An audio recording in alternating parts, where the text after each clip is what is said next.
Putri Indonesia mengaku bertumpah darah yang satu, mengaku bertumpah darah yang satu, tanah air Indonesia. tanah air Indonesia. Kami putra dan putri Indonesia Kami putra dan putri Indonesia mengaku berbangsa yang satu, mengaku berbangsa yang satu, bangsa Indonesia. bangsa Indonesia. Kami putra dan putri Indonesia Kami putra dan putri Indonesia menjunjung bahasa persatuan, menjunjung bahasa persatuan, bahasa Indonesia. bahasa Indonesia. Hidup mahasiswa, Hidup! hidup mahasiswa, Hidup! hidup rakyat Indonesia, Hidup! hidup perempuan yang melawan, Hidup! hidup mahasiswa. Bahwa hari ini kami hadir sebagai pemuda-pemudi di Kabupaten Pandeglang untuk terus mengawal suatu kebijakan pemerintah daerah di Kabupaten Pandeglang untuk kesejahteraan masyarakat Kabupaten Pandeglang, khususnya bagaimana hari ini kemajuan daerah kita masing-masing. Yang pertama, kami akan sampaikan terkait beberapa hal. Satu, tentang kemajuan infrastruktur di Kabupaten Pandeglang. Hari ini kami sangat begitu miris dengan keadaan kondisi infrastruktur di Kabupaten Pandeglang. Yang kedua, terkait tentang pendidikan yang selalu adanya dugaan komersialisasi di setiap lini sektor pendidikan di Kabupaten Pandeglang. Yang ketiga, terkait sosial, masih banyak angka kesenjangan sosial di Kabupaten Pandeglang. Semakin tinggi angka stunting di Kabupaten Pandeglang membuat terluka hati kami selaku agent of sosial perubahan. Yang selanjutnya terkait soal ekonomi di Kabupaten Pandeglang. Hari ini kami rasa sumber daya manusia di Kabupaten Pandeglang masih lemah, jauh untuk bagaimana meningkatnya ekonomi yang ada di Kabupaten Pandeglang. Yang selanjutnya terkait tentang lingkungan.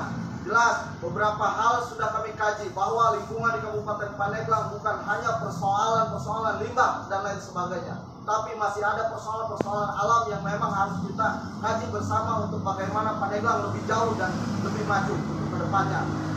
Masalah terkait warisan dunia yang ada di Kabupaten Pandeglang, bahwa kita ketahui bersama UNESCO sudah mengikrar bahwa warisan dunia di Kabupaten Pandeglang Taman Nasional Ujung Kulon menjadi suatu barometer bahwa Taman Nasional Ujung Kulon yang berada di Kabupaten Pandeglang itu menjadi warisan dunia. Dan apa hasilnya? Bahwa ada beberapa hal, hak paten salah satu badak salah satu ini tidak menjadi satu semboyan dan satu masukan untuk Pandeglang lebih maju.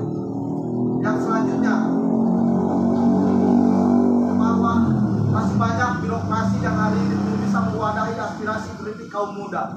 Yang selanjutnya terkait APBD Kabupaten Pandeglang mengalami defisit yang luar biasa. Masih ada lagi yang selanjutnya terkait konflik agraria di Kabupaten Pandeglang, yang sampai dengan hari ini masih banyak persoalan konflik agraria di Kabupaten Pandeglang. Selanjutnya, peningkatan PAD Kabupaten Pandeglang yang jauh tertinggal dari kabupaten kota lainnya yang berada di Provinsi Banten. Ini jauh membuat terpuruknya peningkatan PAD Kabupaten Pandeglang, karena kami menduga tidak becusnya birokrasi pemerintah yang ada di Kabupaten Pandeglang untuk bagaimana memberikan inovasi dan gagasan untuk kemajuan daerah itu sendiri. Yang selanjutnya masih juga ada tentang terkait kekerasan seksual perempuan dan anak. Masih marak persoalan kekerasan seksual pada perempuan dan anak di Kabupaten Pandeglang, yang katanya Pandeglang sebagai kota santri sejuta ulama. Yang selanjutnya terkait pariwisata di Kabupaten Pandeglang. Pariwisata di Kabupaten Pandeglang begitu rendah, walaupun memang dijuluki dengan suatu branding bahwa Pandeglang adalah kota wisata. Yang selanjutnya terkait kesehatan, jelas bahwa hari ini Pandeglang mendapatkan taraf angka stunting luar biasa di Provinsi Banten ini. Maka jelas kesehatan di Kabupaten Pandeglang jauh tertinggal daripada kabupaten kota lainnya. Persoalan itu belum maksimal dan belum dapat mengentaskan persoalan-persoalan yang terjadi di Kabupaten Pandeglang. Mungkin itu beberapa hal yang saya sampaikan terkait persoalan-persoalan ataupun kritik yang kami sampaikan dalam momentum konferensi pers yang dilaksanakan oleh Cipayung Plus Kabupaten Pandeglang serta BEMS Kabupaten Pandeglang. Semoga ini menjadi bahan evaluasi untuk Indonesia lebih maju, Indonesia lebih baik, dan Pandeglang kedepannya lebih maju kembali untuk bagaimana menghadapi tantangan zaman di era digitalisasi yang luar biasa. Hidup mahasiswa! Hidup! Hidup mahasiswa! Hidup! Hidup mahasiswa! Hidup! Hidup mahasiswa! Hidup!